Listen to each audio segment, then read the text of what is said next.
I realize I've made a mistake the second the office door clicks shut behind me. It's a soft sound, just metal touching metal, but it ricochets through my body like a gunshot. A second ago, the hallway outside was loud. Bass from the club downstairs, laughter, the clink of glasses, the low rumble of men who never really relax. Now there's only this room, this desk, this man, Alberto Russo. He isn't supposed to be here. The security feed I watched from the staff corridor showed an empty office, a spinning chair, and a half-finished drink. He was downstairs smiling for donors, shaking hands with men who pretend they don't know they're buying absolution from a criminal. At least that's where my father's intel said he'd be, but he's here, behind the desk, leaned back like a king on a throne, one arm draped along the leather armrest, the other still cradling that crystal tumbler. He doesn't look surprised. That's the part that scares me. I was wondering when you were going to stop lurking in my hallway, he says. His voice is lower than it sounded on the wiretaps. Warmer. There's a slice of amusement in it, something dark and smooth that curls around my spine.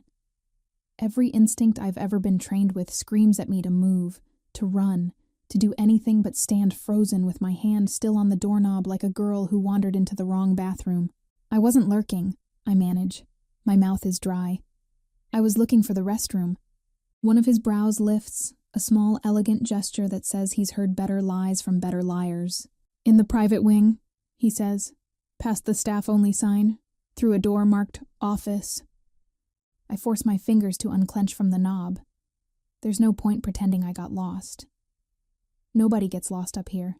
Not the girlfriends, not the dancers, not the bored socialites in sequins and borrowed diamonds. A man with a gun and a list guards this corridor. He let me pass because my name was on that list. He didn't know whose daughter I am. I needed some air, I say, because admitting nothing is better than admitting the truth. It's loud downstairs. He watches me for a long beat that stretches tight as wire. The office is bright enough to see every detail. The cut of his navy suit, the gleam of his watch, the faint scar along his jaw I've studied in grainy photos on my father's caseboard. Everything about him says money and control. The bureau files call him ruthless, dangerous, untouchable. None of them says he's devastating up close. Close the door, Giada, he says. The sound of my name in his mouth is a shock. I didn't give it to him. I used my middle name at the door, the one that doesn't appear in any bureau database, my pulse trips. It's already closed, I say, stalling. Lock it, then. There's no lock. He smiles, slow and sure. We both know there is. He's right. I felt it under my palm when I came in, the weight of the deadbolt disguised as an ordinary latch. I could throw it now, trap myself in here with him, or I could leave it and pretend I have options. My father's voice flickers through my head. When you're outgunned, you don't pretend you're not. You use what you have left. Time, words, nerve. I leave the lock alone and take my hand off the knob. That's its own kind of answer. He notices. Of course he notices. Smart girl, he murmurs. I take 2 steps into the room. Not close enough to be in arm's reach, not far enough to look like I'm afraid. The office smells like leather and expensive cologne, with an undernote of gun oil my father would have picked up instantly. I only recognize it because I've been forcing myself to. You know my name, I say.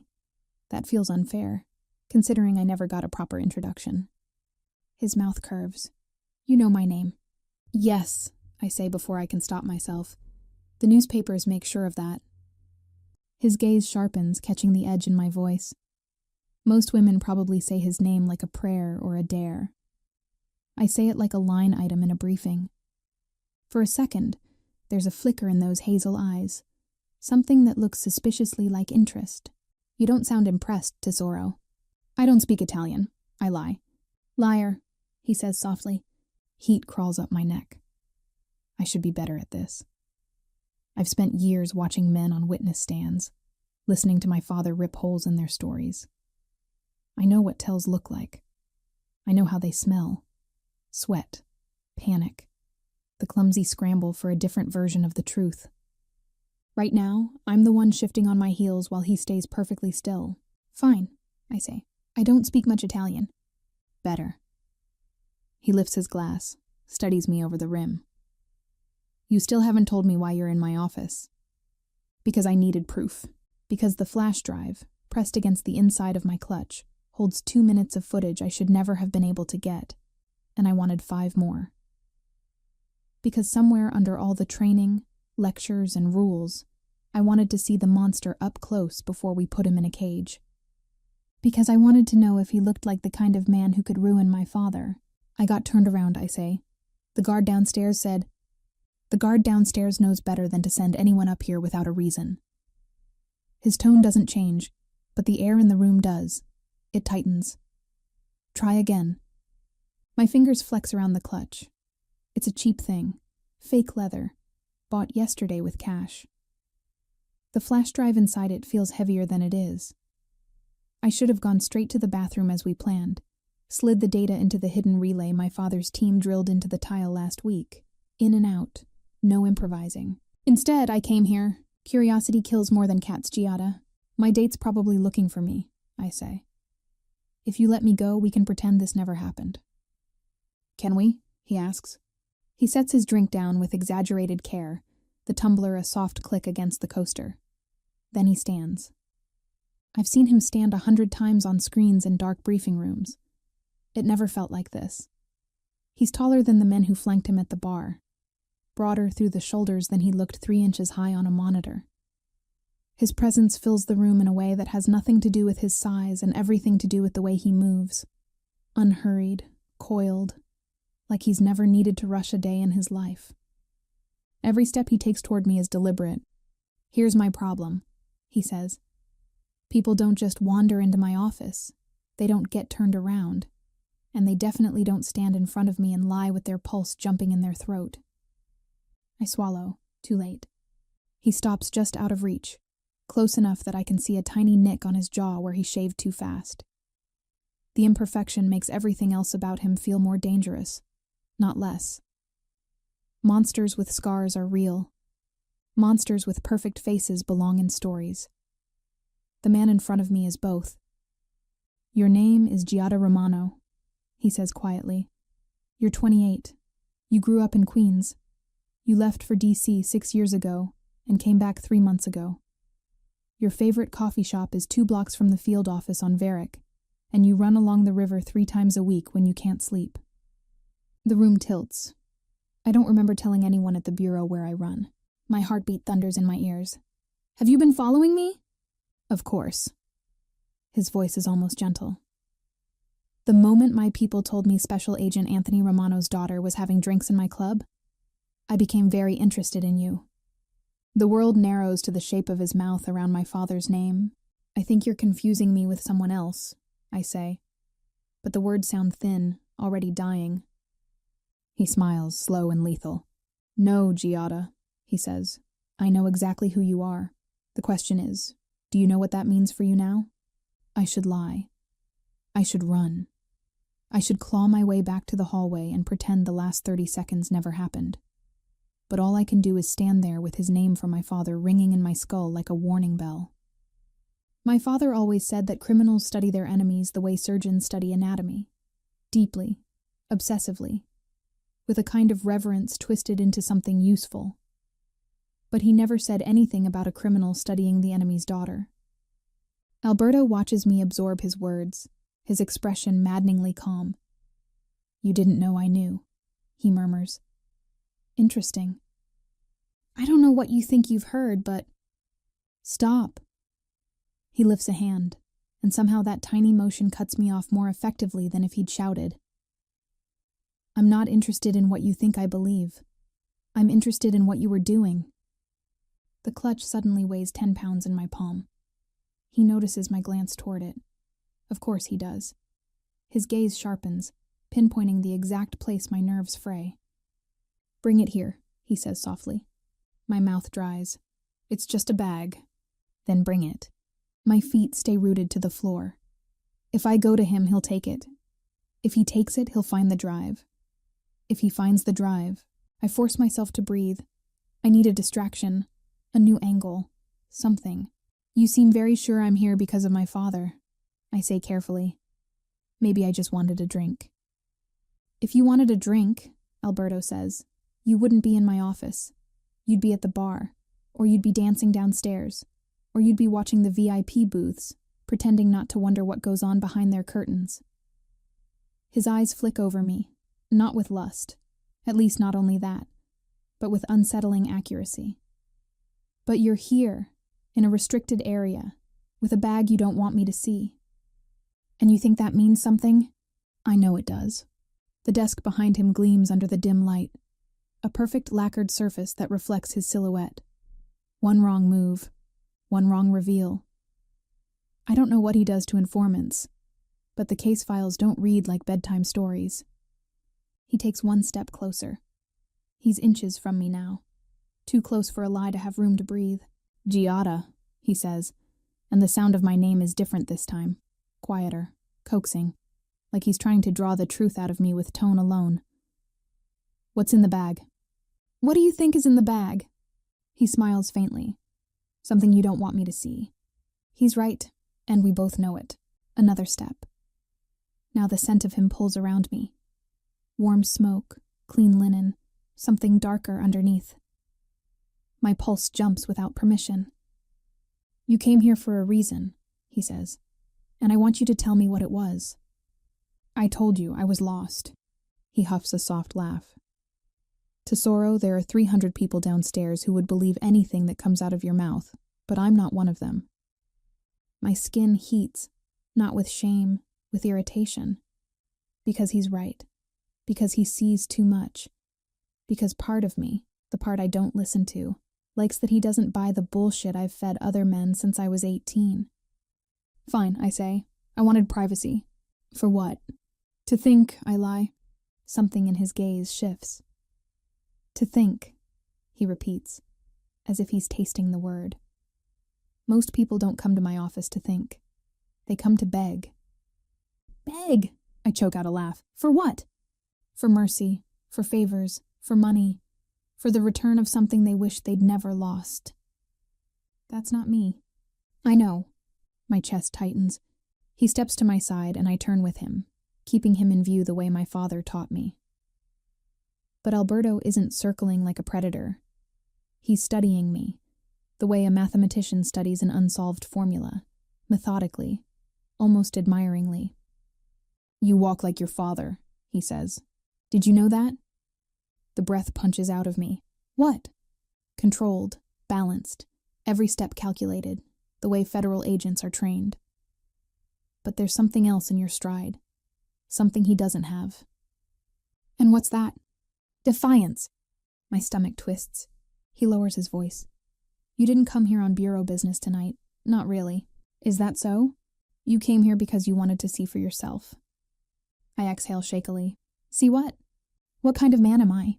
The air leaves my lungs too fast. He's not wrong.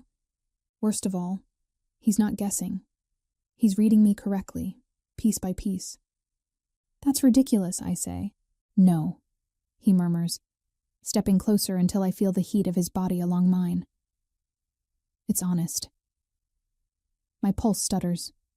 The dim light reflects off his eyes, turning them molten, attentive. No one has ever looked at me like this, not even the men I dated. They saw what I showed them. He sees what I hide. It should terrify me. And it does. But it also draws me in like gravity. He lifts his hand and then pauses, giving me space to refuse. It's absurd. A Mafia kingpin offering a boundary. But somehow I feel it. The question. The waiting. I don't move. His fingers touch my chin, tilting it up just enough that I meet his gaze fully. You're not your father, he says softly. That's the part he never understood. I swallow. What part is that? That you choose your own wars. My throat is tight. This is wrong. This is dangerous. This is the moment in every briefing when my father would freeze the video, press his knuckles to the table and say, "This is how people disappear." But I'm not disappearing. I'm standing in the center of the room like someone who still believes she has control. He studies my face, searching for something. Recognition, maybe. Or honesty. Or weakness. Then he releases my chin and takes a single step back. Not far, but enough that I can breathe again. "Hand me the bag," he says. "No." The word comes out stronger than I expected.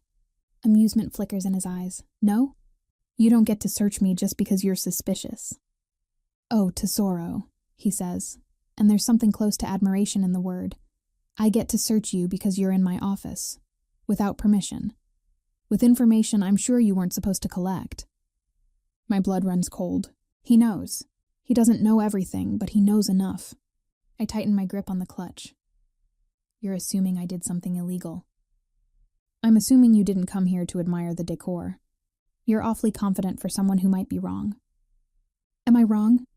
His voice is low, almost dangerous, not in threat, but in certainty. He's peeling me open without ever touching me. I lift my chin. "I want to leave." "You can't." "Why not?" "Because you barged into the den of a wolf," he says softly. "And now you expect to walk out with stolen meat. That's not how this works." My heart slams. "I'm not your enemy," I whisper. "No," he agrees, "not yet." He extends his hand again, not demanding, but inevitable. "Give me the bag, Giada." My fingers tremble. He oversees them. Like the answer he wants isn't in the bag at all, but in the way I hesitate. "There are 2 ways this goes," he says, not threateningly, but with the inevitability of a man who has learned to predict people far better than they predict him. "You hand it to me and we talk. Or you keep fighting me, and we start down a road I don't think you're prepared for." "What road?" "A war." The word settles between us. Heavy, certain, irrevocable. He doesn't raise his voice. He doesn't touch me. He doesn't make a single move that looks like force. But he's already winning, because somewhere in my chest, against my will, the truth blooms. I don't want to start a war with him. I want to understand him. Slowly, I loosen my grip on the clutch. He watches, patient, waiting. Not for the bag, but for my choice. For better or worse, I place it in his hand. His fingers brush mine when he takes the clutch. Barely a graze, just the softest contact. But it lights up every nerve ending in my body. I pull my hand back too quickly, and his eyes flick to the movement, registering it, filing it away like everything else. He doesn't open the bag right away. Instead, he holds it lightly in one hand, his thumb stroking the cheap material as if he's weighing more than the object itself. He's weighing me. "You gave it up too easily," he says, almost to himself. "I didn't." "Yes, you did." His voice is calm, but sharp at the edges. "If this were a weapon, you would have fought harder. If it were useless, you would have tossed it at me like garbage. But you hesitated, then surrendered. Which means whatever is in here is important enough to protect, but not important enough to die for." My mouth goes dry. "You're reading too much into it." "Am I?" He slides the zipper open. I inhale sharply, but he doesn't reach in. Instead, he lifts his gaze to me again, eyes unreadable. "This is the moment," he says softly. "The moment where you either tell me the truth or I discover it myself." I try to steady my breathing. "Why give me the option?" His head tilts slightly. "Because I'm curious what kind of woman walks into my world wearing defiance instead of fear." "I'm not afraid of you." "Liar," he whispers with a hint of something darkly amused. "Your pulse says otherwise." "It's adrenaline," I snap. "It's me," he corrects too gently. Heat crawls up my throat. I should deny it. I should turn away. But he steps closer, and the nearness steals my breath again. He's warm, solid, far too real for the cardboard villain the Bureau makes him out to be. "Tell me what you came for," he murmurs. "Tell me before I decide you have nothing left worth protecting." His thumb strokes the clutch again, slow, deliberate. This is a test, of loyalty, of fear, of who I am, but not a test I can pass without betraying everything I've worked for. "I came here because I was curious," I say finally, truth wrapped in lies. "Curious about you." His lashes lower slightly. "Curious," he repeats, tasting the word like he tasted the last one. "Yes. And you expect me to believe that curiosity brought an FBI agent's daughter into my office with a hidden flash drive?" The world lurches. He reaches into the bag and pulls out the drive like a magician producing a card he already knew was there. He turns it between his fingers, the metal glinting under the dim light. Federal-grade encryption, he says, more to himself than to me. Not something a curious woman brings to a nightclub. I take a step back without meaning to. He doesn't follow. He watches me with unnerving calm, holding the most incriminating thing I've ever touched. The air between us thickens. Finally, he says, "If this contains what I think it contains, your father sent you to your death." My father doesn't know I'm here. The words spill out before I can stop them. And for the first time tonight, Alberto Russo actually looks surprised. He stares at me, the drive still dangling from his fingers. "Explain." "I came because I wanted to," I say quietly. "Not because he ordered it." His brows lift. "So you're a rogue agent now?" "I'm not an agent." "Not officially," he says. "But your father raised you to be one. He trained you like one, and I'm willing to bet he prepared you to die like one." "That's dramatic." "It's reality." He steps closer. "Your father has spent 20 years trying to bring me down. You think he didn't anticipate you'd try to impress him by doing something reckless?" "This wasn't about impressing him." "No?"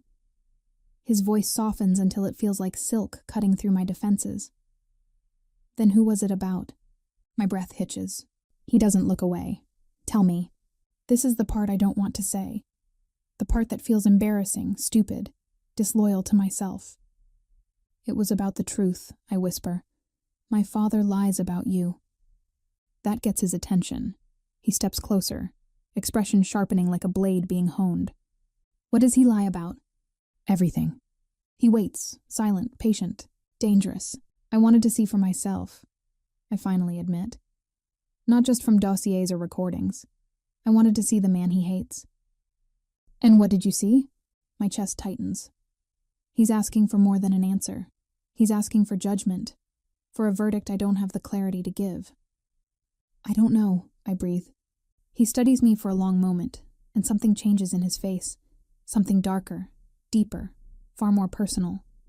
"You came here," he says softly, "to understand the monster." My pulse spikes. "I never said you're a monster." "No," he murmurs, stepping close enough that I feel his breath. "But you wondered." My throat tightens. I don't deny it. I can't. "And now?" he asks. "Now I don't know anything. All I know is that the man standing before me feels too real, too human, too complex to fit the stories my father built around him." "I still don't know," I say honestly. He nods once, slow, contemplative. "Good," he says. "Good? If you walked in here certain of what I am," he murmurs, "you would be a fool or a corpse." The air vibrates with something electric, danger, desire, or both.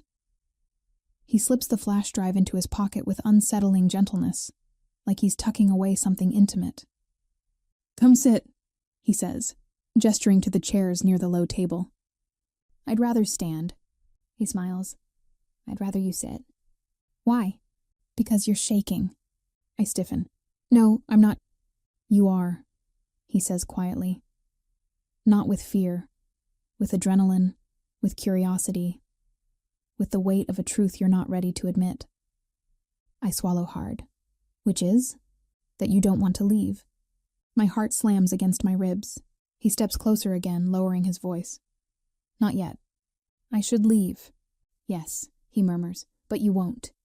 He's right. I don't move. Instead, I hear myself say, "What happens now?" Alberto's eyes soften, not with kindness, but with certainty.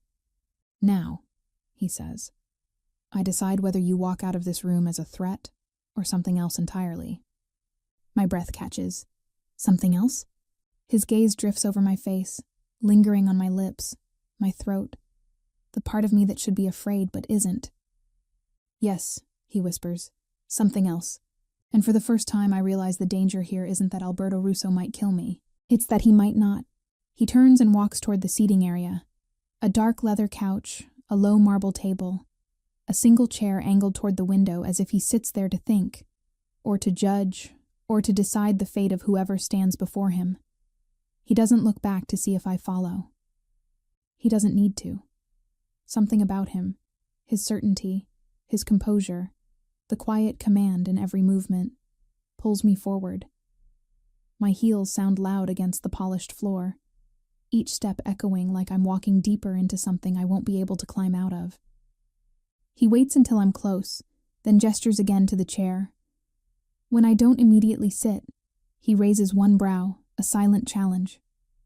Fine, I lower myself into the chair. The leather is softer than I expect, molding to my body, and for a strange second it feels like I've sunk into something meant to trap me. Not physically, but psychologically. Any woman who sits here understands she's surrendering something, even if she doesn't know what. Alberto takes the seat across from me, not the couch, and somehow that's worse. The sofa would have put him further away. The sofa would have implied casualness. The chair means focus. You're calmer now, he says. I'm not. You are, he repeats, and the worst part is that he sounds almost pleased. Fear makes you sharp, but the absence of fear makes you honest. I never said I wasn't afraid. You don't have to. I can feel it. His gaze drifts over me, slow, assessing. It left when you handed me the drive. That makes no sense, doesn't it? He leans back, legs spreading slightly in that careless way powerful men do when they expect the room to rearrange itself for them. You were tense before, coiled, ready to bolt. But the moment you gave it up, you relaxed. That's just adrenaline dropping. No, Tesoro. His head tilts. That was surrender. My breath catches. Surrender to what? To the truth you're not ready to name. His voice softens to a coaxing murmur. That you came here searching for something. That you wanted something from me long before you touched that flash drive. That isn't true. What did you want, Giada? He whispers. A villain? A myth? A monster to hate? Or something else? I didn't want anything. He smiles. Liar. Silence stretches between us, thick as smoke. Then he reaches into his pocket and pulls out the drive. He sets it on the table, between us, not closer to him or to me. Neutral ground. A line drawn with intention. You think this is what I care about? He asks. It's evidence. It's surveillance. His eyes lock with mine. A breadcrumb leading somewhere you didn't think I would follow. I wasn't following anything, I just wanted the truth, he finishes for me. So let's have it. I swallow hard. What truth? Why you came here tonight. I've never been interrogated like this. Not on record, not in training, not even by my father when he was still trying to shape me into something sharp enough for the world he lived in. Alberto is different. He asks questions the way predators test fences, to see what shakes. I look away, needing distance, needing air, needing something that isn't him bending the room around me with his gaze alone. Giada, he murmurs. The sound of my name pulls my eyes back to him before I can stop myself. Tell me, he says softly. I wanted to see you. His expression shifts. Not triumph, not arrogance, but something depthless. Why? Because the papers lie. Because the Bureau lies. Because my father lies. Because I needed to know if you were the monster they painted or the man who walks into courtrooms with perfect composure and politely dismantles prosecutors until juries fall in love with your smile. Because I needed to know the truth for myself. Because you've been a shadow over my life for years, and I wanted to see the man behind it. Because I needed to know if you were human, but I can't say any of that. So I say the smallest truth inside the biggest lie. I was curious. His eyes flicker. Not with surprise, but with recognition, like he's just confirmed something he suspected. That curiosity, he says quietly, will cost you. My chest tightens. Cost me what? Everything you walked in here believing? He leans forward, forearms braced on his knees, and every muscle in my body reacts, tightening and alerting. Not with fear. Something else. You want the truth? He asks. Here it is. He picks up the drive, rolling it once between his fingers, then sets it down again. You think I'm worried about this? I'm not. You think I'm angry you tried to collect evidence? I'm not. What concerns me, what fascinates me, is why you did it alone. I didn't want him involved. Your father? Yes. Alberto's voice drops. Because you don't trust him. I never said that. You didn't have to. A beat passes, silent but devastating. You think you came here to find the truth about me? He says softly. But the truth you're really afraid of is the one about him. My stomach twists. Don't pretend you know my father. Oh, tesoro, he murmurs. I know your father better than you do. I stiffen, but he lifts one hand in a calming gesture. Not dismissive, not mocking, but almost gentle. Anthony Romano built his career on a fantasy, he says. A fantasy where morality is simple, where justice is clean, where men like him are heroes, and men like me are monsters. You are a criminal. Yes, he says easily. But monsters? Your father made that word convenient. It excused his obsession. It excused the way he ignored you. My throat closes. He didn't. He loves me. I'm sure he does, Alberto says. But he loves his war more. I want to deny it. But something shifts in my rib cage, cracking open the part of me that has always known my father's love comes second to his crusades. Why does any of this matter to you? I ask hoarsely. Because the moment you walked into my world, he says, voice low and steady, you became mine to understand. I stare at him. I'm not yours. Not yet, he whispers. I freeze. He watches me with a patience that feels like pressure, like inevitability. But you will be, he adds softly, if you stay. I'm not staying. You already are. It hits me then, the truth I don't want to acknowledge. I haven't moved toward the door once since he took the drive. You think you know everything, I whisper, anger trembling at the edges. You don't know me. I know enough. You know nothing. I know you're not leaving without answers, he says. And I know that whatever you thought you believed when you walked in here is already unraveling. I want to scream at him. I want to run. I want to tear down the version of me he thinks he sees. Instead, I ask the one question I shouldn't. What am I to you? His expression doesn't change, but his voice does. You, he says quietly, are a problem I don't want to solve. My breath stutters. And a truth, he adds, I don't want to unlearn. His gaze drifts over me again, softer this time, almost reverent. You walked into my office, he murmurs, and for the first time in years I wasn't bored. The world seems to tilt. Why are you telling me this? I whisper. Because you wanted to see the man behind the monster, he says, leaning back. And I don't hide from the people I choose to keep. My pulse spikes. Keep? Yes. And if I refuse? He smiles faintly. Then I suppose, he says, I'll have to make you want to stay. His words settle over my skin like heat, like a warning, like a promise I should run from. But don't. I grip the armrest of the chair, forcing my voice steady even as something in me unravels. You don't get to decide whether I stay. I don't? He asks softly, almost amused. Tesoro, you're here. You walked past my guards. You stepped into my office. You handed me evidence that could end your father's career, and you're still sitting in that chair. That doesn't mean you get to claim me. It means, he murmurs, that something inside you already chose this moment long before you realized it. Heat floods my cheeks. You're projecting. I'm observing. No, I say sharply, needing distance, needing logic. You're manipulating. He gives a slow, appreciative nod. Finally, a spark. His eyes sharpen. But I don't need to manipulate you, Giada. You answer your own questions just by breathing near me. The worst part is, he says it like it's a fact. Not arrogance, not seduction, just truth spoken aloud. And I hate that it affects me. I hate that he sees it. I hate that it feels like he's not wrong. I push to my feet, needing the ground to feel solid under me. I'm done here. He watches unmoving. Are you? Yes. No, he says calmly. My fingers curl into fists at my sides. You don't get to contradict me. I do, he says, when your actions contradict your words. I told you I'm leaving. Then go. I blink. He gestures casually toward the door, as if he hasn't spent the last half hour pulling me apart thread by thread. Walk out, he says. Nothing's stopping you. I hesitate.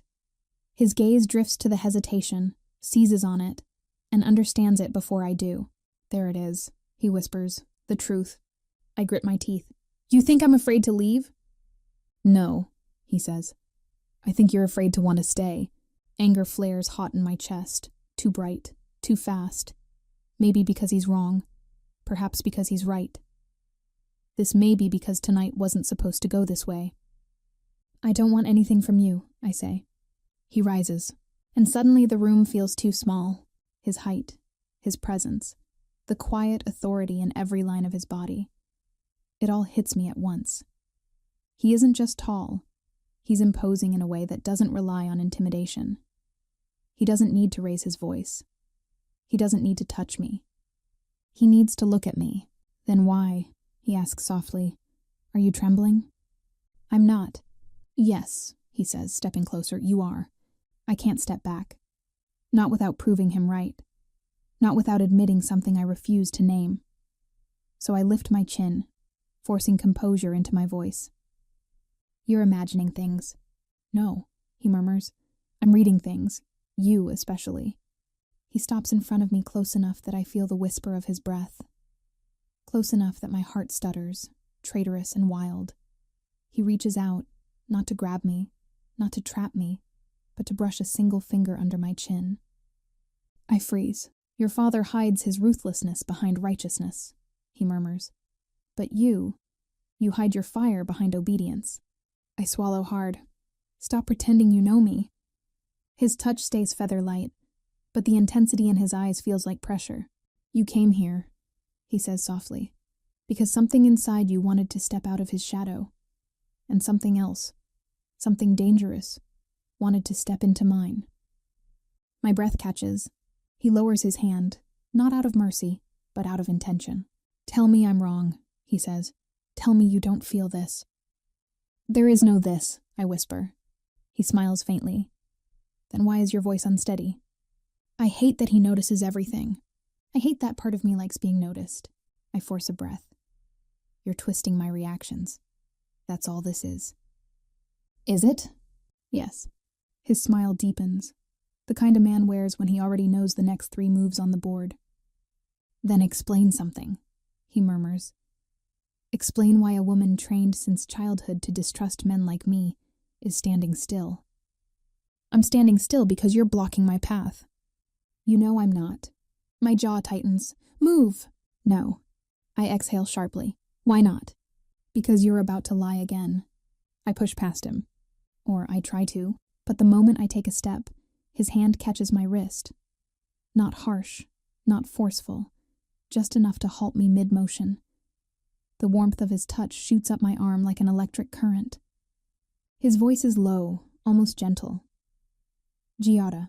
I turn, heart pounding, breath shaking, body betraying me in ways I don't want to examine. He studies my face as if he's memorizing it. Your father sent dozens of agents after me. Men with guns. Men with ego.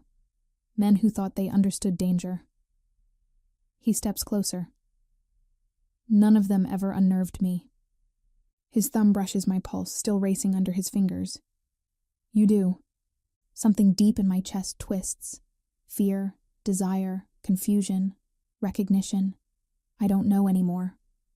And you hate that, I whisper. No, his tone is molten. I savor it. The room tilts around me. I pull my wrist free, stepping back fast enough to break whatever spell he's weaving. You don't get to toy with me. I'm not toying. Then what are you doing? He says it without hesitation. I'm deciding. Deciding what? Whether you're my enemy, he says quietly, or my weakness. My breath falters. I'm neither. His eyes darken. Everyone is one or the other. I don't belong to your world. You walked into it. I didn't walk in, I slipped in. No, he murmurs. You were drawn in. I was reckless, I correct, that's all. That's not all, he says. Recklessness done without intention is stupidity. You're not stupid. That's debatable. He laughs, low, rich, unexpected. The sound slides through me like warm honey in danger.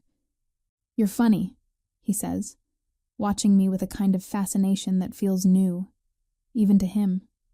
Bold, defiant, and far more interesting than any federal pawn your father ever sent. I'm not a pawn. No, he agrees. You're a queen pretending to play like one. I blink. What does that even mean? It means, he says, you walked into my office thinking you were hunting answers. You didn't realize you were stepping into a negotiation. I'm not negotiating anything with you. Oh, Tesoro. His voice drops to a whisper that curls around my spine. You already are.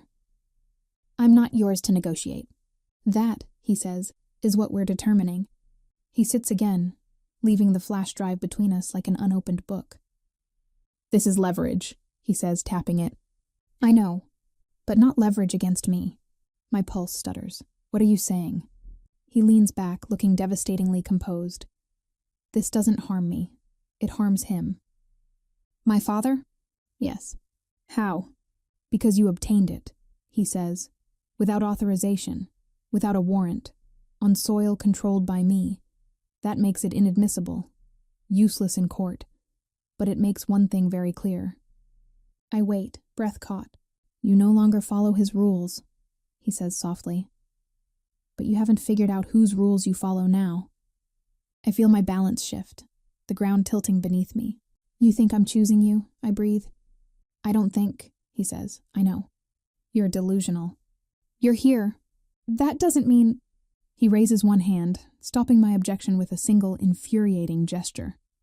You stay, he says, because you want the truth. He leans forward. I stay, he whispers, because I want you. My heart slams. He sees the reaction. He feels it, and his eyes soften in a way that is somehow more dangerous than anything that came before. You should leave, he says quietly. If you're still trying to convince yourself this means nothing. He gestures toward the door again. Go, Giada. If you walk out now, I'll let you. His voice lowers. But if you take one more step toward me, even one, we both know you're not leaving at all. His words hang in the air like smoke. Thick, disorienting, impossible to ignore. The office feels smaller, warmer, heavier. I can hear the faint thump of bass from the club below, but it's distant now, muffled beneath the sound of my own heartbeat hammering in my ears. He's giving me an out. He's daring me to take it. He's betting I won't. My throat feels tight, the kind of tightness that comes when you stand too close to the edge of something high, and your body can't decide whether to retreat or leap. I force myself to turn toward the door, if only to prove, to him or to myself, that I still can. One step, the floor feels unsteady. Maybe that's me. Perhaps that's him. 2 steps. The air cools the farther I get from him, but it doesn't feel like relief. It feels like distance I don't want, distance that shouldn't matter but somehow does. 3 steps. I stop. My hand doesn't reach for the doorknob. Alberto says nothing, but I feel his attention like a hand resting lightly at the small of my back, guiding me into a decision I haven't admitted to wanting. You could leave. You should leave. You won't leave. I close my eyes for a moment, to breathe. Slow, deep, steady. I came here for answers. I came here for the truth. I came here for information I could use. But I stayed because something shifted the moment he said my name.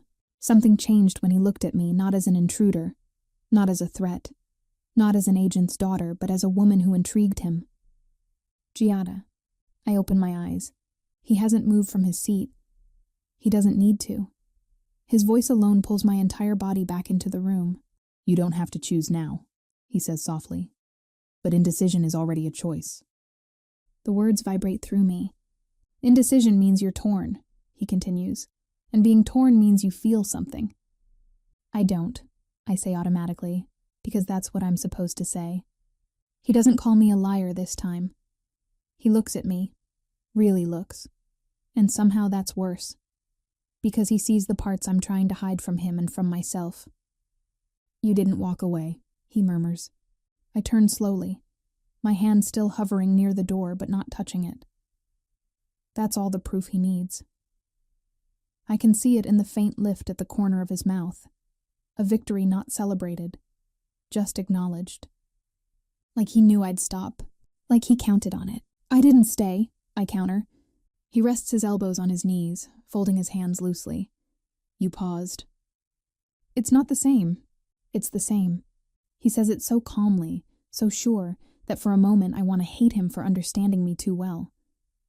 Instead, I fold my arms across my chest, an instinctive shield. You act like you've already figured me out, I say. But you haven't. No, he agrees, but I'm closer than anyone else has been. That isn't something to brag about. That depends, he says quietly, on how much it matters to you. His words strike deeper than I expect. I swallow hard. I don't want him to matter. I don't want any of this to matter. But the truth, the one I won't say aloud, is that he already occupies space in my mind he shouldn't have access to. Come back, he says. It's not that simple. It is. You walk to me or you walk away. I shake my head. Life isn't black and white. No, he agrees, but choices are. His gaze pins me in place again, dark and steady, unyielding. You came here for truth, so here's one. If you leave now, I'll let you. No one follows you. No one touches you. No one coerces you into silence. You walk out untouched, unrestrained, and unclaimed. The last word slides through me like heat. And if I stay? I whisper. If you stay, he says, rising slowly, you step into something neither of us can pretend away later. My heart slams into my ribs. I should leave. I should run. I should do anything but stand here with my pulse visible in my throat and my breath catching at the edges. But I turn toward him. Not fully. Not yet. Enough. His eyes darken with something I can't name. Not triumph. No, that would be too small. Something steadier. Something like recognition. I take one step toward him. Just one, but it feels like crossing a threshold. There she is, he murmurs. Don't do that. Do what? Act as you know me. He smiles faintly. I don't know you, not yet. But I know the moment a woman decides to stop lying to herself. I want to snap back. I want to deny it. But his voice is a low hum, warm and certain. You're not walking away because you don't want to. I want answers, I say. You'll have them. And I want the drive back. You'll have that too. That surprises me. You're giving it back? Not yet, he says. But eventually. Why not now? Because you aren't ready for the truth it holds. My pulse quickens. You don't know what's on it. Neither do you. I open my mouth, then stop. He's right. I didn't get a chance to review the footage. I assumed it was exactly what my father wanted. But I took it, because something told me I needed to see it with my own eyes. Sit, he says again. I don't move. He doesn't push. He doesn't raise his voice. He waits, hands loose at his sides, posture relaxed but eyes razor sharp. This moment doesn't happen twice, he murmurs. You either step into it, or you walk away from everything you came here searching for. I take a breath, slow, shaky, uneven. Then I walk toward him, not because I trust him, not because he's safe, not because I should, but because something in me, a truth I'm not ready to name, pulls me in his direction. He watches every step, his gaze moving from my eyes to my mouth, to the tension in my shoulders, and reading me and learning me and undressing my intentions without ever touching me. When I reach him, only inches separate us. Close enough that his warmth reaches me. Close enough that the world outside this office feels like a distant memory. Good, he whispers. Stop saying that. Why, does it bother you? Yes. Because it's true. He reaches out, not to grab, not to intimidate, but to brush a stray strand of hair from my cheek. The touch is feather-light, barely there, yet my breath stutters like he's pressed a fingerprint against my soul. You feel this, he murmurs, and you're terrified of it. I'm not terrified. You should be. His fingers trail the air near my face, not touching, just hovering. Because once you step further into my world, he says softly, you don't step out. I meet his eyes, refusing to look away. And what if I decide I want the truth more than I want safety? Something flickers across his expression. Surprise, hunger, recognition. Then he steps closer, so close our breaths mingle. So be it, he whispers. Stay. Stay. The word shouldn't feel like a command and a caress at the same time, but it does. It shivers through me, catching on all the places I pretend are made of steel and finding the hairline cracks underneath. I should say no. Every sane, well-trained, disciplined part of me knows that. Agents don't stay in closed rooms with wanted criminals. Daughters of FBI legends don't linger within arm's reach of the man their fathers built careers trying to destroy. But I'm not an agent. I'm his daughter. And right now that feels like less of an identity and more of a weight I'm setting carefully on the floor between us. Why, I ask. The question comes out smaller than I want. Half breath, half word. His gaze softens in a way that makes the back of my neck prickle. Because you came here looking for the truth, he says quietly. And walking away now would mean you never wanted it in the first place. That's not fair. Fair is for courtrooms, he says. This is real life. And in real life, you just keep people? I don't keep people, he says. I keep what matters. His eyes hold mine, steady, unflinching. And you think I matter, I say, aiming for sarcasm and hitting something shakier. I know you do. And you decided that after what, 30 minutes? Don't insult yourself, he murmurs. I decided it the moment my men told me whose daughter was walking into my club. I confirmed it the second you stepped into my office instead of the bathroom. That doesn't mean... It means, he cuts in gently, that curiosity doesn't scare you as much as it should, not when it comes to me. He's not wrong. He's absolutely wrong. He's both. And that contradiction feels like the truest thing in the room. I don't know you, I say. You will. Is that a threat? It's a promise. The word sinks into me. In my father's world, promises are leverage. IOUs engraved in invisible ink. Here, in this room, wrapped in his voice, it feels like something else. Like a line thrown across a chasm I didn't realize I was standing on the edge of. A sharp knock snaps the moment in half. We both turn. The door stays closed, but a muffled voice carries through the wood. Boss? Alberto's jaw tightens by a fraction. Whatever was in his eyes a second ago shudders behind something more extraordinary. Un attimo, he calls. I don't need a translation. I hear the patience threaded with warning. He looks back at me. Just that. One look. And I understand I'm about to see another version of him. The one the cameras don't fully capture. The one my father has only ever guessed at. Sit, he says softly. I'm not a dog. No, he agrees. A dog I'd send away. Something in his tone makes my knees bend before my pride can object. I sink back into the chair without meaning to, and hate the heat that coils low in my stomach when his gaze warms like I've done something right. He crosses to the door and unlocks it, just enough to open it a few inches. He doesn't step aside. Whoever is on the other side doesn't see me. I doubt they're allowed to. What is it? He asks. Russo, we've got a situation with the shipment. The dock's called. Customs is sniffing around more than usual.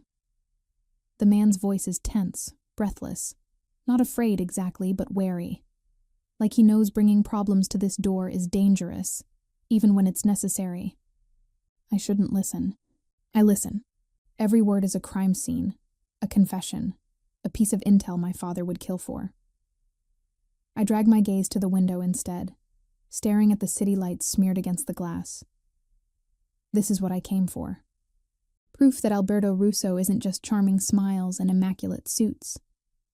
Evidence that he runs the kind of operations my father loses sleep over. Proof that he deserves to fall. Which inspector? Alberto asks. Martinez. A pause. I see the profile of his jaw tighten, just barely. He's greedy, not righteous, Alberto says. Double the usual.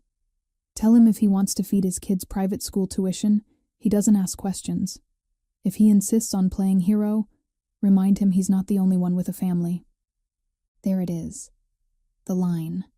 The threat wrapped in family, wrapped in a voice that never rises. My stomach twists. The man outside hesitates. And if he still pushes? Then, Alberto says, so calmly it chills me, we find someone who doesn't. There's no yelling, no dramatics, just a quiet rearranging of someone's future. Yes, boss. Footsteps retreat down the hall. Alberto closes the door with soft precision, turning the lock again. The room shrinks back to the two of us, and the ghost of what I'd just heard. He doesn't apologize. He doesn't pretend it was nothing. He looks at me. "You were hoping I'd be different," he says. "I was hoping my father was wrong," I answer. "And now?" "Now I know you're exactly what he said." His gaze doesn't waver. "And does that make you want to run?" I search myself for the panic that should be there, the revulsion, the simple, clean hatred my father wears like a badge whenever he says the name Russo. "It's not that simple. I don't know," I admit. He nods once as that answer satisfies him more than a tidy lie ever could. "That's good," he says. I almost laugh. "You keep saying that like confusion is a virtue." "No," he says, "honesty is. You weren't honest with that man at the door." "I was exactly honest," he replies evenly. "I told him how this works. You threatened a father with his children.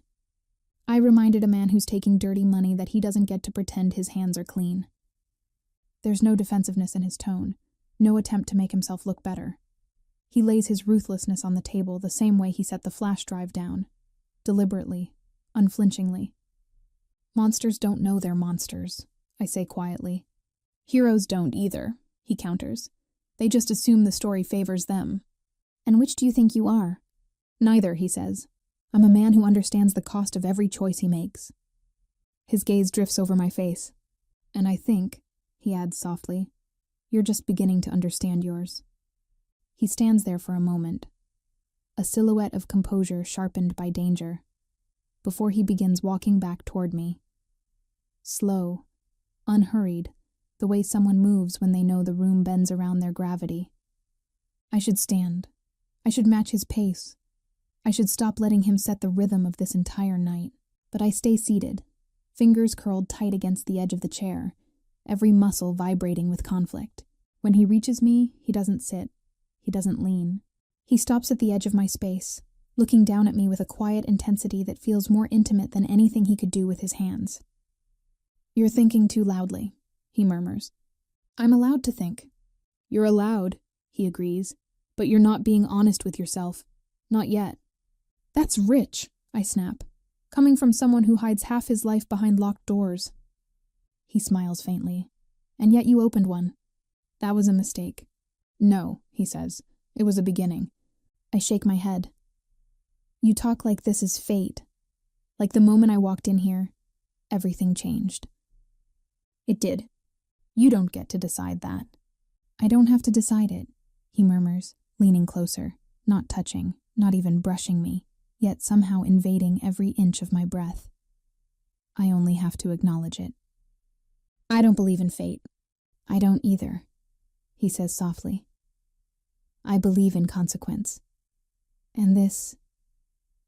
His eyes drag slowly down my face, lingering on my mouth before returning to my eyes.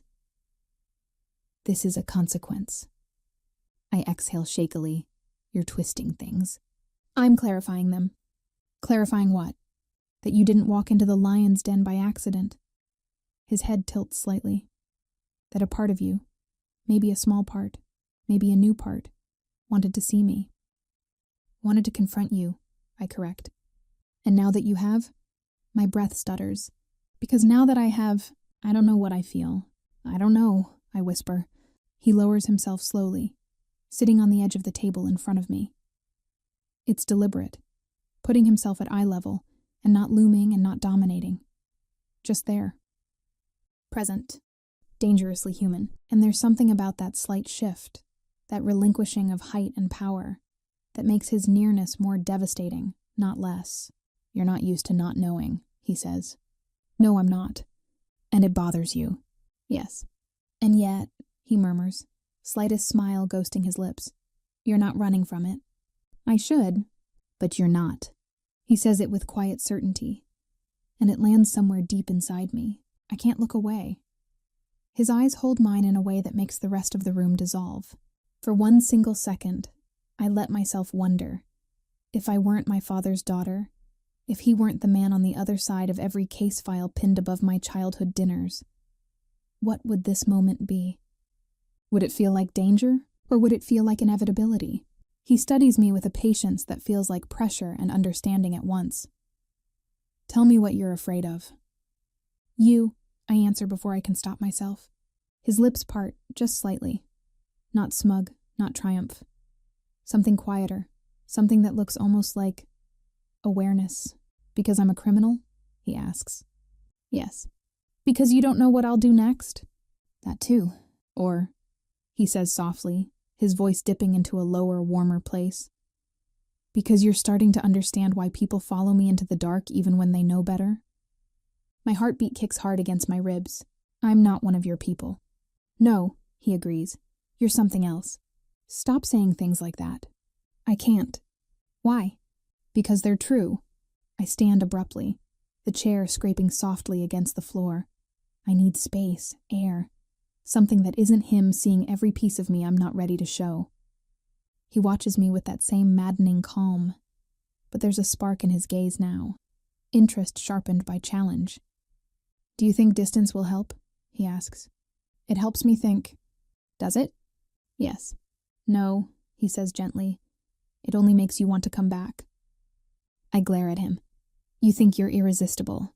No, he murmurs. I think you're honest with yourself only when you're close enough to hear my heartbeat. I stop. The words won't form. His heartbeat? Why would he say, you're impossible? And you're not used to being read, he says. Your father taught you to analyze everyone else, but never yourself. He didn't. He did. His tone softens. Not cruel, not mocking. Your world has always been built around someone else's crusade, someone else's enemies, someone else's truth. That isn't fair, I whisper. It's not meant to be. Why do you care? I don't, he says. Not about him. He stands and steps toward me. Not looming, not trapping, just closing a distance that refuses to stay comfortable. But I care what happens to you inside that truth. He stops when he's an arm's length away. Look at me, Giada.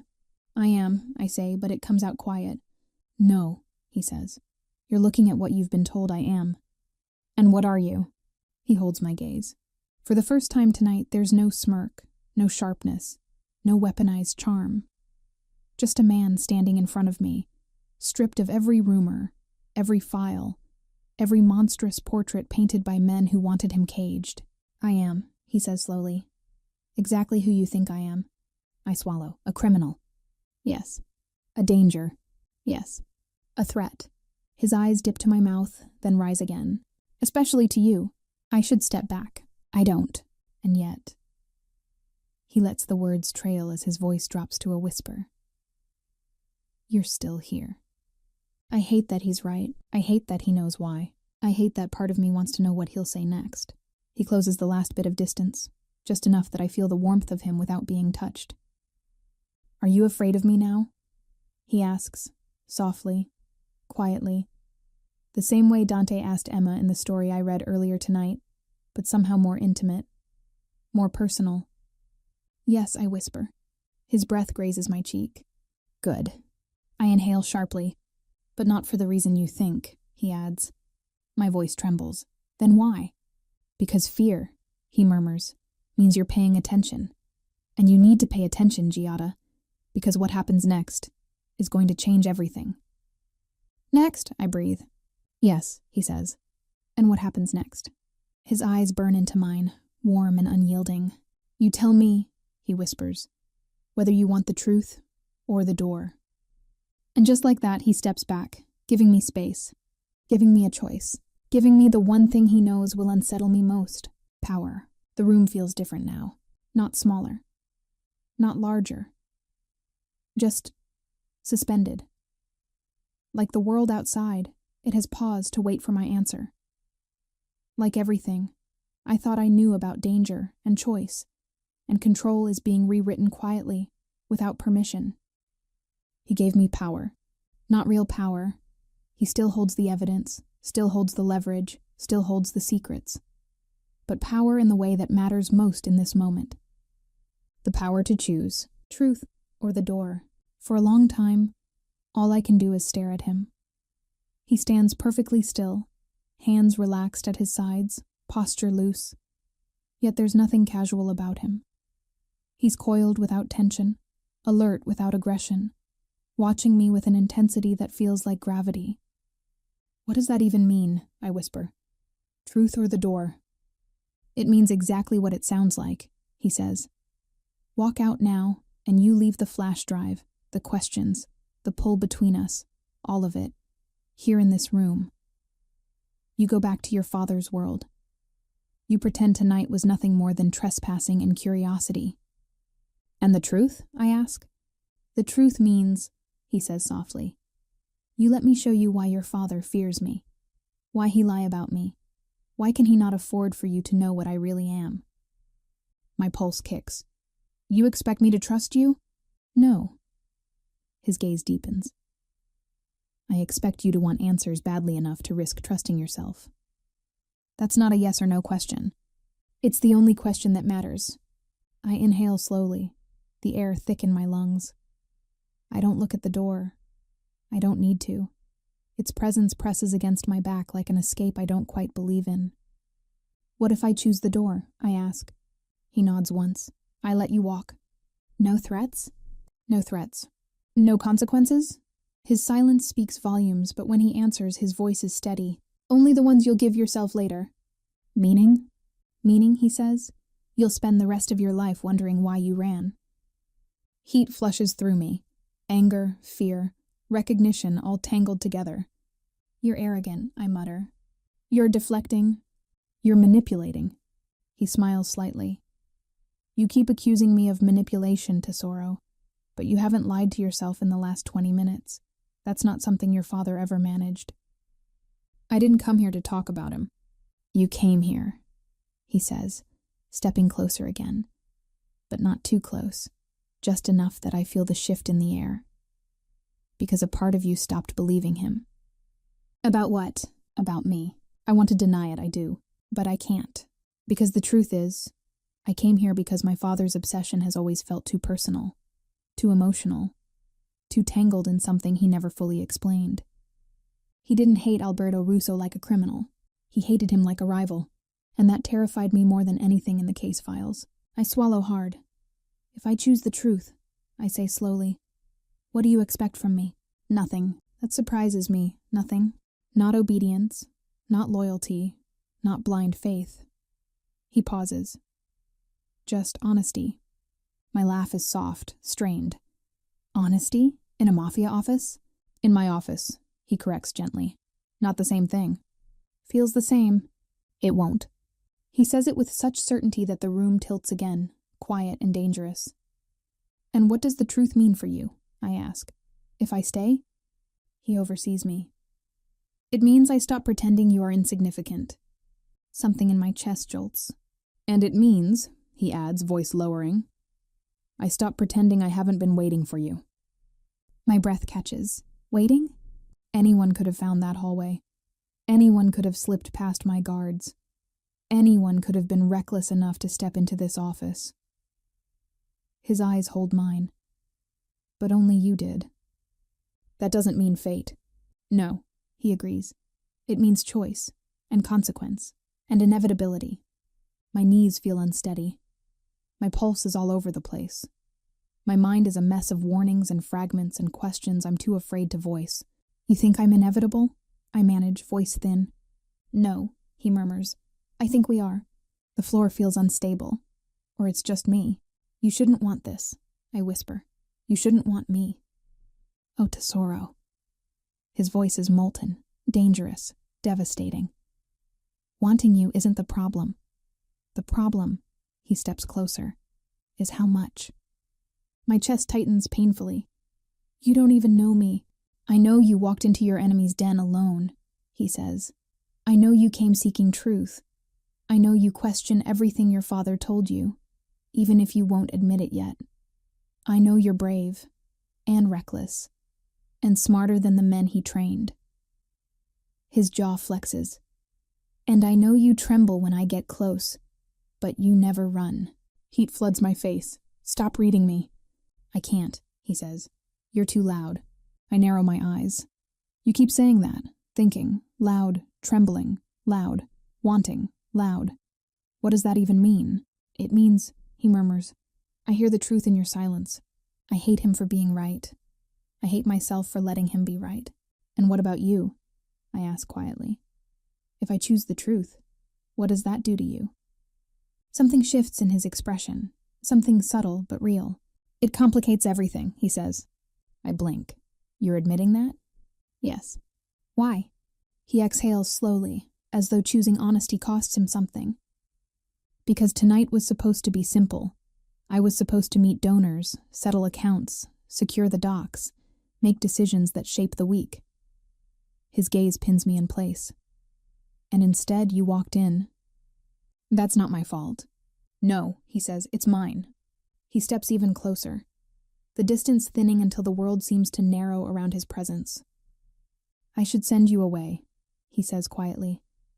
I should let you run back to your father and pretend you were never here. I should erase tonight from every camera, every record, every memory. So why don't you? His answer is immediate. Because I don't want to. Silence crashes between us, thick, weighted, electric. Truth or the door, he repeats. Choose. I take a slow, shaky breath. The door looms behind me, a clean exit, a safe exit, the exit that makes sense. The truth stands in front of me, dangerous, dark, magnetic, terrifying in ways I don't understand. But my feet move toward him. Just one step. His breath hitches almost imperceptibly. Another step. His eyes darken, not with triumph, but with something more profound, heavier. A third step brings me within reach. He doesn't touch me. He waits. I choose, I whisper, the truth. For the first time, Alberto Russo closes his eyes, slowly, like he's absorbing a blow or a revelation. When he opens them again, the room feels different, and so do I. He studies the frozen image a moment longer, then looks back at me. Your father would stop right here, he says. Play this on loop for a jury.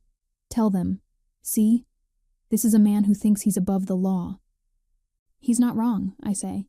No, Alberto agrees. I am above the law, but not in the way he thinks. That's supposed to make me feel better? It's not supposed to make you feel anything, he says. It's supposed to make you see. See what? The difference between power and chaos. He hits play again. On screen, Alberto turns away from the camera and moves down the hall with his men. The angle shifts to another corridor, one I recognize now, the one I walked down to get here. He disappears into this very office, the door closing behind him. Then I appear. I watch myself move down the hallway like I'm someone else. Chin up, shoulders back, every line of my body broadcasting confidence I didn't feel.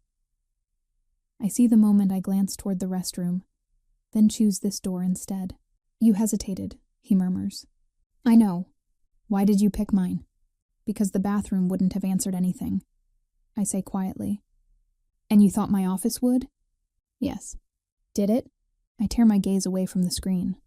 I don't know yet. He smiles, not smug, not sharp, almost soft. Honest, again. The footage shows the guard glancing after me, hand brushing the gun at his hip, then deliberately looking away. It's a choice. One he made because someone told him to. You said your men told you who I was, I say. When? The moment you walked in the front door, he says. I have people who listen. People who owe me. People who know a Romano when they see one, even if she gives another name. I swallow. So this was all planned. No, he says, eyes back on the screen. It was anticipated, not planned. Splitting hairs, splitting intent, he corrects. If I'd planned it, you wouldn't have had a choice tonight. The footage shows me slipping into the office. The door closes. The timestamp continues to tick. We both know what happened after. He pauses the recording, then powers down the screen entirely. The monitor retracts into the ceiling, the room returning to its previous intimacy. That's not the part that matters, he says. What does? He taps his chest just once. What you saw here, not there. I saw a man who threatens customs inspectors' families when they don't look the other way, I say. He doesn't flinch. Yes. I saw a man who keeps files on judges. Yes. And a man who just admitted he's above the law. Yes. You're not exactly helping your case. I'm not making a case, he says. I'm making sure you're not delusional about what staying means. I exhale slowly for once, but I don't. Instead, I ask, and what do you think I saw here? His gaze locks onto mine, steady, relentless. You saw, he says slowly, that the monster in your father's stories is a man. Flawed, calculating, dangerous, but still a man. That doesn't absolve you. Nothing absolves me, he says quietly. That's the point. Your father wants to put me in a cage so he can pretend the world is simple. Good men, bad men, bars between them. He believes in justice. He believes in control, Alberto says. Just like I do. We're not as different as he prays we are. I think of my father at the kitchen table. Files spread like a religion between us. The way his eyes burned when he pointed to Alberto's picture. The way his hands shook sometimes when he thought I wasn't looking. What did you do to him? I ask. Alberto's expression stills as I've stepped onto a fault line. Be careful, Tesoro, he says softly. You may not like the answer. I already don't like most of your answers. He exhales a breath that almost sounds like a laugh, then leans back, studying the ceiling for a beat before returning his attention to me. I embarrassed him, he says at last. I blink. That's it? In his world, that's enough, Alberto says. He staked his reputation on a case against me 8 years ago. Spent months building it. Wiretaps. Undercover work. A witness he thought was loyal. His jaw tightens. He prepared to walk into court and cut out my heart in front of the cameras. What happened? I ruined his witness, Alberto says. Not by killing him. Your father expected that. He would have turned any funeral into a sermon. A faint smile ghosts his lips. No. I bought him. My stomach twists. You paid him off. I didn't have to pay him much, he says. Just enough to tip the scale of his fear. Your father dangled the promise of protection. I dangled the certainty of survival. That's disgusting. That's truth, he replies. Your father thought wearing a badge made him invincible. Untouchable. I pulled one thread and watched his case unravel in front of the entire district. I remember that year. The way my father came home late, shoulders rigid, the silent dinners. The unopened mail is piling on the counter. The way he looked at me was like he wanted to say something, but never did. He never told me it was you, I whisper. He never told you he failed, Alberto says. Pride doesn't confess. It rewrites. Something tightens in my chest, sharp and hot. You destroyed his work, I say. No, he corrects. I exposed its weakness. The kind of weakness that gets good men killed. His gaze deepens. He made me his obsession because he couldn't admit he built his case on a man who didn't believe in his cause. And that's supposed to make me sympathize with you? No, Alberto says quietly. It's supposed to make you question why you were raised on his version of me, and not the truth. I don't respond right away, because I can still feel the ghost of the dossiers I grew up seeing. Grainy surveillance photos spread across our dining table. My father's voice low and grim as he explained to me why monsters exist, and why some men deserve cages instead of funerals. I remember the nights he thought I was asleep while he practiced his testimony in the kitchen. His face carved from stone. Russo, Russo, Russo. My childhood was built on that name, as if it were a warning label. But standing here, with the man himself watching me like I'm a puzzle that finally started solving itself, I realized something I never expected. My father never warned me about the real danger. He warned me about the wrong man. You think I'm loyal to him, I say slowly, just because he raised me, because he fed me his stories. A man doesn't earn loyalty by blood, Alberto murmurs. He earns it by truth, by consistency, by giving you something to hold on to. He gave me everything. He gave you purpose, Alberto corrects. There's a difference. I stiffen. And what exactly do you think you're giving me? Freedom. I laugh, sharp, instinctive. Freedom? You keep people in shadows. You blackmail law enforcement. You terrify half the city. And yet, he says, stepping closer, you've never looked freer than you do right now. Something electric skitters down my spine. Stop doing that. Doing what? Reading me like I'm one of your men. You're not one of my men, he says softly. That's the problem. I swallow. Then what am I? His gaze drifts over my face, lingering for a moment at my mouth before returning to my eyes. Someone I can't afford to misjudge, he whispers. There's no heat in the words, no seduction, just truth. And maybe that's why my pulse stumbles, because I've never been spoken to like that, without pretense, without agenda, without someone trying to shape me into who they want me to be. My father always saw an extension of his war. Alberto sees a choice waiting to be made. Tell me something, I say, needing to anchor myself. Do you enjoy this? What? This dance. This, whatever this is. He smiles slowly. Enjoy isn't the right word. Then what is? Necessary. My heart skips. Necessary for what? For both of us. I didn't ask for this. No, he says, but you walked into it. That was a mistake. Then leave. The challenge lands like a spark. I hate that he keeps using the door like a pressure point. I hate that he knows I won't take it. And I especially hate that the reason isn't fear. It's curiosity. I want to see the man behind the myth, not the monster in my father's head. You still haven't told me the truth, I say. Not really. His brow lifts. Which one are you looking for? The one you said my father didn't want me to know? He studies me, jaw tightening the slightest bit. There are 1,000 truths, Tesoro. 1,000 angles to any story. You need to know which one you're asking for. I want yours. A slow exhale leaves him, as the admission hits somewhere he wasn't prepared for. My truth, he says quietly, is that your father and I are enemies because he drew first blood. I blink. What? I didn't ruin his case, Alberto says. He ruined his own life by building it on lies, by coercing witnesses, by manipulating evidence, by doing everything he accused me of doing, but with a badge to hide behind. That's not, he wouldn't. He did. My breath stutters. You're lying. No, he murmurs.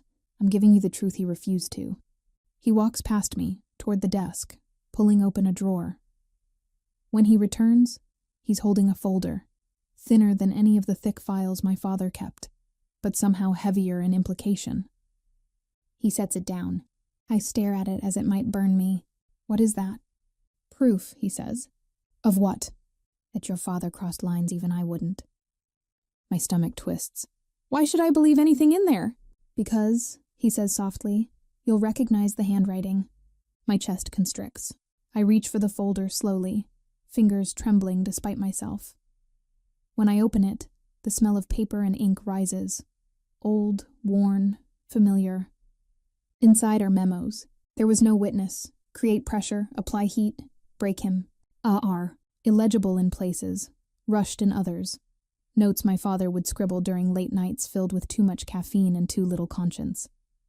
My breath catches on a gasp. No, I whisper, he wouldn't, he's not. He's human, Alberto says gently. Humans break, even good ones. My vision trembles. And when he broke, Alberto adds, he blamed me.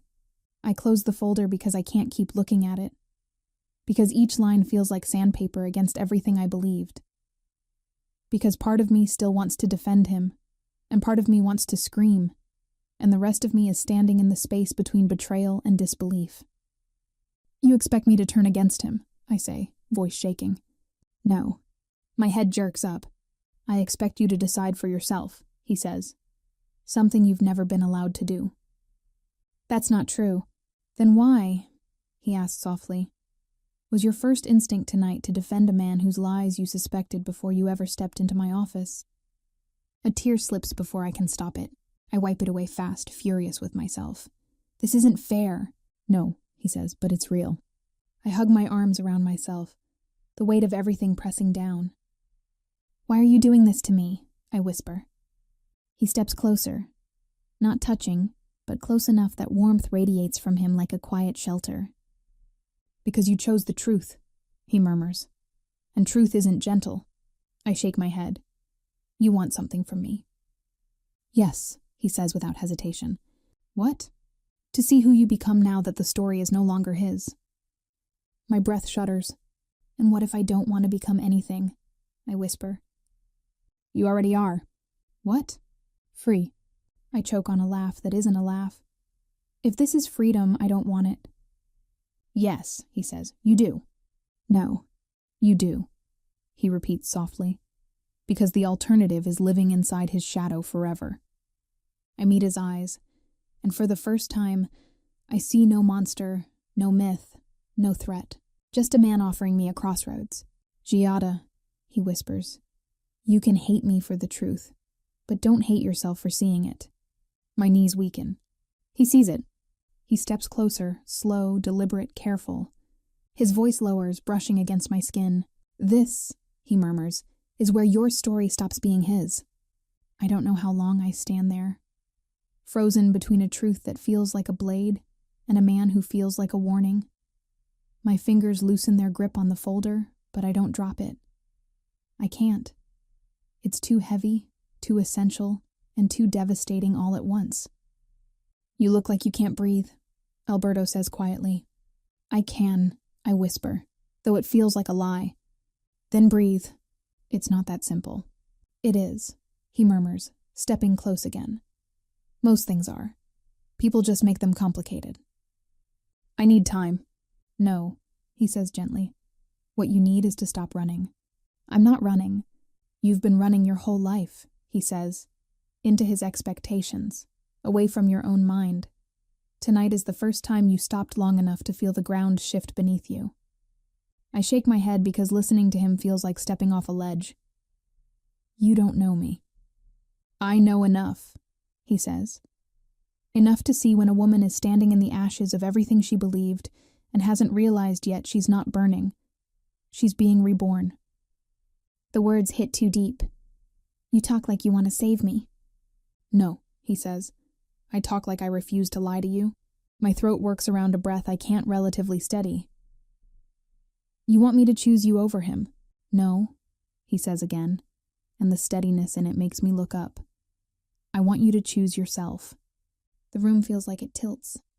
I don't know how. That, he murmurs, is the first honest thing you've said about him. A tremor runs through me, not from fear, not from anger, but from the realization of how much of my life has been shaped by a man who never asked who I wanted to be. My father once told me, the world is full of wolves. You survive by choosing the right one.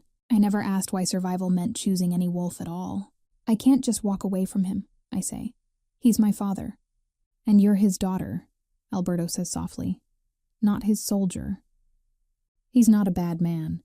He's a man who broke, Alberto says. And when men break, they cling to the one thing that still feels solid. For him, that was you. My eyes sting. You don't know anything about him. I know he raised you to see me as a monster, because he was afraid you'd see him clearly. That's not true, isn't it? He asks quietly. Tell me, when has he ever let you question him? His cases, his motives, his obsessions? I open my mouth. Nothing comes out, because the answer is never. My father didn't teach me to think. He taught me to obey, to trust his judgment over my own, to believe the world was divided neatly into good and evil, and that he always stood on the right side of the line. But the folder in my hands feels like the proof of a line crossed long before I ever stepped into this office. I don't know what to do, I whisper. Yes, he says gently, you do. I close my eyes, fighting the tremor in my chest. You don't have to choose him or me, Alberto says. That was never the question. Then what is the question? He steps close, closer than he has all night, and lifts my chin with 2 fingers, slow and careful, like he's touching something fragile. The question, he murmurs, is whether you want the life he carved out for you, or the one you carve out for yourself. My breath catches. It's not that easy. No, but it's yours. His touch is warm, steady, confident in a way that makes me feel like someone is finally seeing the fractures and not mistaking them for weakness. You said you wanted the truth, he says. You've seen it. Now tell me what you want. I swallow hard. I want to stop feeling like every decision I make is already decided for me. Good, he whispers. Then start here. How? By choosing something because you want it. Not because he would. Not because I might. Because you do. And what if I choose wrong? A small, unexpected smile touches his lips. Then you get up. And you choose again.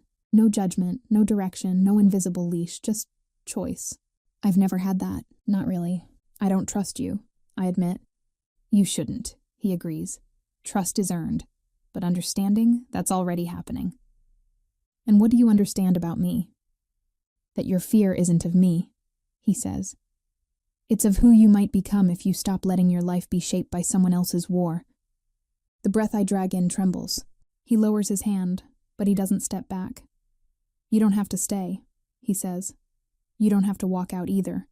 You can stand right here until the world stops spinning. It won't stop. No, he says softly, but you will. I blink. What do you mean? You'll stop running, he says. Stop inheriting battles that aren't yours. Stop carrying guilt that was never meant to be your burden. My chest tightens painfully, and when you do, he finishes, you'll finally see yourself. Who is that? I whisper.